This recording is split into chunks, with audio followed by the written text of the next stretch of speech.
Hi everyone, I'm Natasha and I started my job with the National Deaf Children's Society in November last year.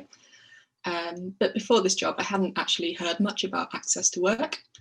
I knew roughly what it was, but I thought it would require my employer to pay quite a lot towards a support worker, but I was completely wrong.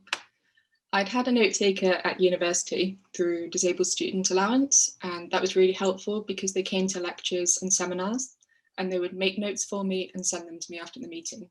The problem was I still found it quite difficult because I had to concentrate really hard to see who was speaking in group discussions, and I found that really tiring. But when I was about to start with NDCS, my manager asked me if I'd heard of a palantypist, and I actually didn't know much about them, and I looked into it and it sounded ideal for that exact kind of thing, the group discussions. The initial application for this was really simple.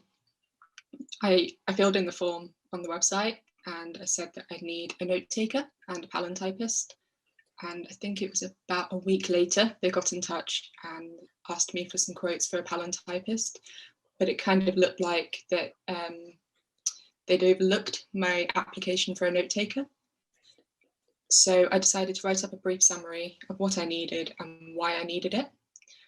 They don't actually ask for this after your initial application, but I decided to do it anyway to save time later down the road because they hadn't mentioned the note taker. But getting the quotes is really easy. A lot of support workers are really experienced in dealing with access to work, and they're often really happy to help you out. I was advised by NDCS to make it explicitly clear what I needed and why, because access to work don't necessarily know or understand the reasons behind me needing a palantypist for bigger group meetings or a note taker for meetings with fewer people. So really taking the time to spell it out to them, even if it sounds really basic. My advisor wouldn't know that I'm okay in smaller meetings with fewer people because there aren't as many faces to concentrate on for lip reading. They also wouldn't know that I can't make detailed notes for myself while I'm listening and lip reading. If you can, get someone else to look through your application and see if it makes sense to them as well. Access to work will also ask you for a breakdown of the hours that you need support for. So as I hadn't started the job yet and I didn't really know, my line manager was able to guide me through this. So you could ask your manager or you could ask your colleagues, even if they don't use access to work themselves, they'll still have an idea of how many meetings you have a week, and you can just get a general idea of that. What I will say was a little bit frustrating was my support took a while to be confirmed. I didn't actually have the confirmation until a couple of days before I started, which can be a bit stressful with starting a new job. So because they were really slow with emails and they passed me between different advisors, probably because of COVID, and that delayed things quite a bit. But so in the end, I got my mum to call Access to Work on my behalf, and she asked if the support would be backdated, even if the award wasn't confirmed. And they said yes. So I was able to book my note taker and my palantypist for the first week. And I was so much less anxious after that. So apart from those delays, it was really a very simple process. But I will say about a month into the job, I found that I was using a lot more note-taking hours than I was palantypist hours. And that meant my allocation wouldn't last me the whole year.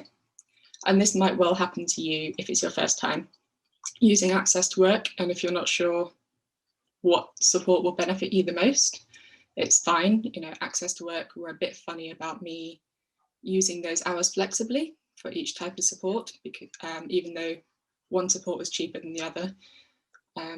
Some people get budgets and they're able to use them however they like. That wasn't the case with me. So I had to make a formal request for a change in my hours. And again, access to work took a while to respond. So you have to be a little bit pushy, you know, send a few emails, get someone to call for you if you need to, because unfortunately they are a little bit quicker at responding to phone calls than they are to emails. But in the end, that was all sorted and I was able to change my hours without a problem. So don't worry if you're not 100% sure what support you need to start with. At the moment, the process for making claims for your support workers' payments is a bit old-fashioned. My advisor won't let me email to confirm my hours because they need a wet signature.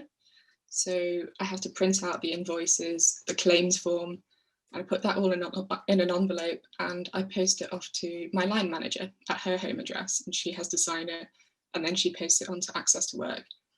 The problem with this is it does mean that it can take a while for your support workers to be paid, so you have to be quite, you have to check on this and make sure you're doing it right.